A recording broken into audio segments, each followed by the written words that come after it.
My name is Jake. I was in the Army from 2008 to 2012. I loved being in the Army. I would never change it for anything, but there were a lot of challenges that came with it too. I lost some friends when I was in, and even just in basic, my father died when I was in basic training, so that was a bit tough. I didn't deal with the emotions that much when I was in. I could see that I was having issues with it, but wasn't willing to talk about it at all. There was a point after Afghanistan where I was like crying myself to sleep a lot of nights, and then like I'd wake up the next day and almost forget that even happened. So when I got out of the military, I was still drinking a lot to like use that as like self-medication, and I just was emotionally just completely shut off. Like my mom would always say that I was like kind of cold and different. She was really worried about me. And with friends, I didn't have a lot of friends. For the most part, I just stayed at home. Like didn't spend much time with anybody. Having nightmares at times and just terrified, and I'd usually wake up shortly after that, just like breathing really heavy. I still didn't want to seek help for quite a while, and it took having a friend that worked for the Indianapolis VA and like her knowing that I was depressed, and just she was a huge stand for me going and actually seeking help and getting help.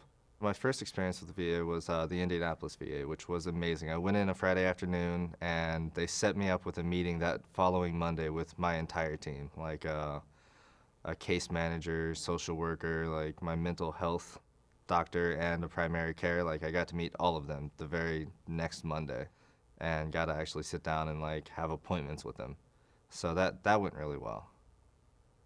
Since I wasn't doing much of the therapies, and I would take these antidepressants and the SSRIs just for a few weeks until stuff just seemed to get worse, and I would stop, and just kept going through that cycle, and then I just lost it a little bit, like had a complete breakdown, just actually pulled my gun out of my nightstand, and I was considering suicide at this point.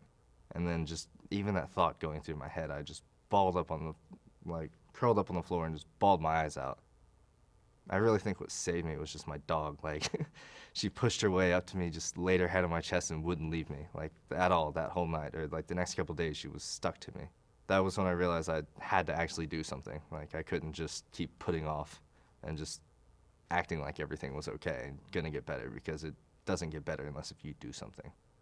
I was searching online for, like, holistic ways of dealing with PTSD, and I did seek help with an online program. I found their website, found the application, and filled it out. It was like 2 or 3 in the morning. One of the questions on there just lets you unload. Like it's just open ended, lets you tell what's going on, and I just unloaded on this, like all the crap that's going on in my head, just how horrible everything felt, just how much pain I felt. And I got a call like 30 minutes after I hit submit from one of their staff members, just, hey brother, you okay? They saw it come in and they called me, and then I went to the actual programs, and they taught like a daily practice of meditation. They taught about PTSD and how it affects the brain, and just how meditation goes to change that. And then just a lot of team building exercise in it all, and showing that you can trust each other again, and that you can, like, everybody going through it, they set you up so you can all lean on each other and reach out to each other. It was all other people who'd been through the exact same stuff and people I could relate to. It was all veterans and first responders. So everybody there can like easily say, me too. I've been there. Like, I know what those sleepless nights are like. I know what it's like to just like remember the anniversary of a friend and just cry. It's okay to be vulnerable, and vulnerability is where healing happens. When you can tell your story and let people know like what you've been through, and just admit and accept that what happened, like that's when you're gonna heal.